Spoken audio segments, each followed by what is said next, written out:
Ada satu jenis kehilangan yang tidak berisik, tidak dramatis, tapi tiba-tiba membuat malam terasa lebih panjang dari biasanya. Bastian baru menyadarinya saat notifikasi yang biasanya selalu muncul malam itu tidak datang sama sekali. Sejak lulus kuliah, hidup Bastian berjalan seperti kebanyakan orang kota.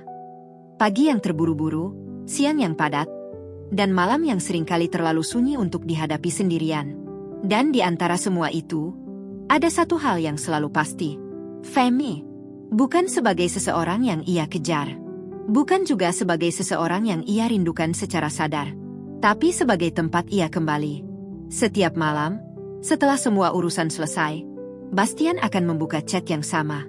Nama yang sama, orang yang sama, respons yang selalu cepat, hangat, dan tidak pernah setengah-setengah. Femi selalu ada. Bahkan ketika Bastian sendiri tidak benar-benar hadir. Bastian sering bercerita tentang seseorang. Seorang perempuan di kantornya. Seseorang yang membuatnya gugup, yang membuatnya overthinking, yang membuatnya berharap lebih dari yang seharusnya. Chat Bastian panjang, kadang seperti cerita tanpa titik. Dan di ujungnya, hampir selalu ada kalimat yang sama.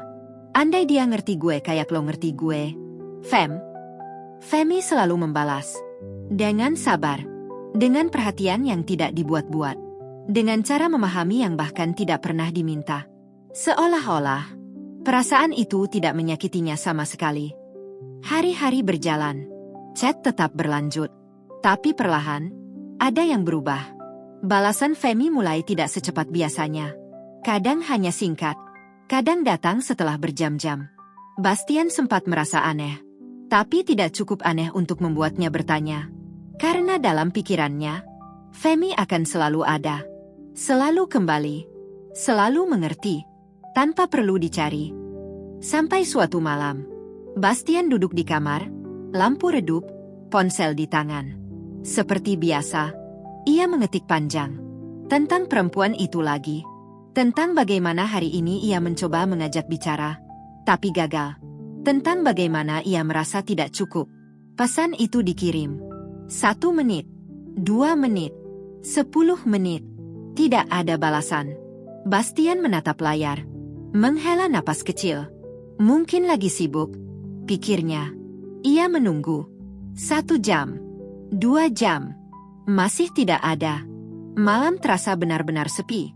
Bukan karena tidak ada orang, tapi karena orang yang biasa ada tidak lagi di sana. Keesokan harinya, Bastian membuka chat itu lagi. Ada satu pesan masuk. Dari Femi. Singkat. Bas, gue capek jadi orang yang selalu ada, tapi nggak pernah kamu lihat. Bastian membaca pelan. Sekali, 2 kali. Dan entah kenapa, kalimat itu terasa lebih panjang dari semua chat yang pernah ia kirim. Hari itu berjalan berbeda. Bastian mencoba menjalani rutinitas seperti biasa. Tapi ada sesuatu yang mengganggu di pikirannya. Ia mulai mengingat hal-hal kecil yang dulu terasa biasa. Tentang bagaimana Femi selalu ingat jam istirahatnya.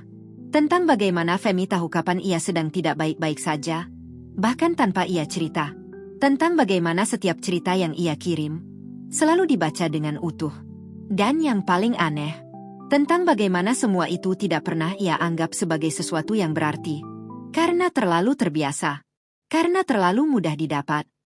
Malamnya, Bastian tidak langsung membuka chat. Ia duduk lebih lama dari biasanya. Seolah mencoba memahami sesuatu yang selama ini terlewat.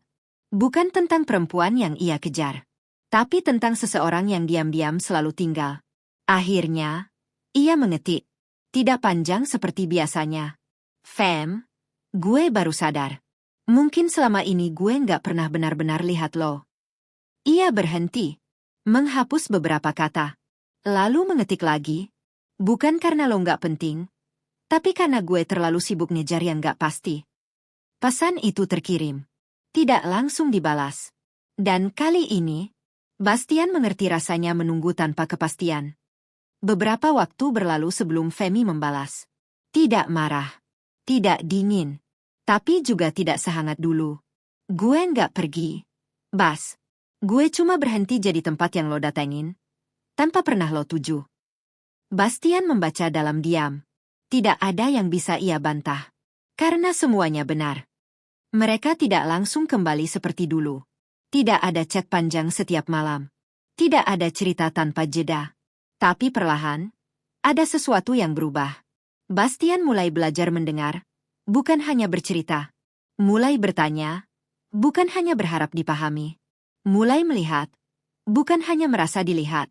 Dan Femi, di sisi lain, tidak lagi memaksakan diri untuk selalu ada.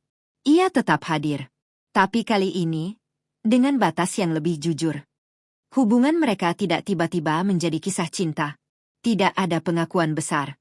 Tidak ada momen dramatis. Hanya dua orang, yang akhirnya belajar memahami satu sama lain dengan cara yang lebih nyata.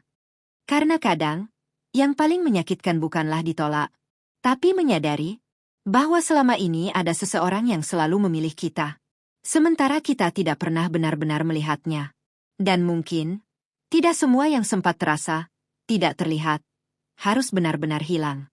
Beberapa hanya perlu dilihat sedikit lebih lama.